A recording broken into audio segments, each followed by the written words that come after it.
Hello friends, before starting news, please try this question in the comment section below. An answer of this question will be provided at the last part of the video. Russia has recently announced that it has entered a pact with Sudan to create a naval base. Moscow, which had vacated its North African bases following the collapse of the Soviet Union, is ramping up efforts to revive its presence in the area. Currently, Russia only has the Cold War-era Tartus facility in Syria, and Sudan will be its second naval base in the Middle East and North Africa (MENA) region. According to the draft agreement, it is only providing for a logistics and repair base on the Red Sea. The Navy would be allowed to station up to 300 military staff there, which is enough to supply 4 warships, regular and nuclear-powered ones. Reports speculate that the focus is on nuclear-powered submarines rather than ships, indicating that the facility could one day be developed into a fully fledged base. Admiral Viktor Kravchenko, the former chief of staff for the Navy, told Interfax news agency that it is a tense region and a Russian naval presence is necessary there. A Russian military journalist told DW Russia could conceivably also be after the extraction of raw materials in Sudan and the power to cut off trade routes in case of conflict with the West. India-Russia partnership. Apart from Russia, the United States, France, and China have naval bases in Djibouti on the Red Sea. While Russia is increasing its presence for its own geopolitical interest, India, which ramped up its efforts to strengthen its strategic significance in the Indian Ocean region, might see this as an opportunity to partner with Russia. #Navy Day 2020 #Bridges of Friendship #Indian Navy ships Shawalik and Kadmate carrying out passage exercise, PAR-6, with Russian Federation Navy, RUFN, ships Voyarg, Admiral Panteleyevan Pichhenga in the eastern #Indian Ocean region, IOR.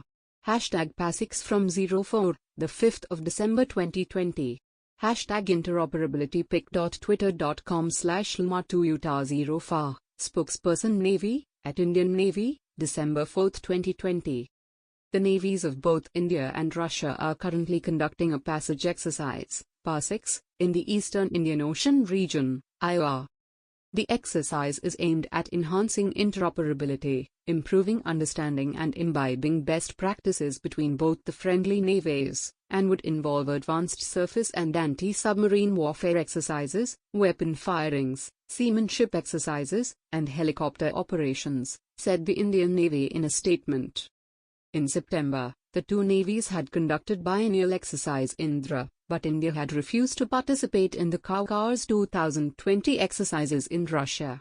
While India had said it did not participate in the exercises due to pandemic restrictions, it has been reported that the participation of China and Pakistan had irked New Delhi. India's efforts in IOR. Russia and India maintain peaceful relations. Since Russia and China share close ties too, Moscow has avoided taking sides in the matter of a border standoff in the Himalayas and has asked both sides to resolve the matter bilaterally. China's military base in Djibouti increases the prominence of not only Russia's Sudan naval base for New Delhi, but also its ties with Seychelles. Ever since the border standoff, India has relentlessly moved towards reaffirming its neighborhood-first policy. Recently, India's External Affairs Minister S. Jaishankar met Seychelles President Wavel Ramkalawan, a development that is seen as an opportunity to achieve the Assumption Island objective. India and Seychelles had signed an agreement in 2015 to jointly develop facilities on Assumption Island to be used by both countries. The project is extremely important for India to establish its foothold in the Indian Ocean region, IOR, as China moves forward to expand its sphere of influence in the region with its Belt and Road Initiative.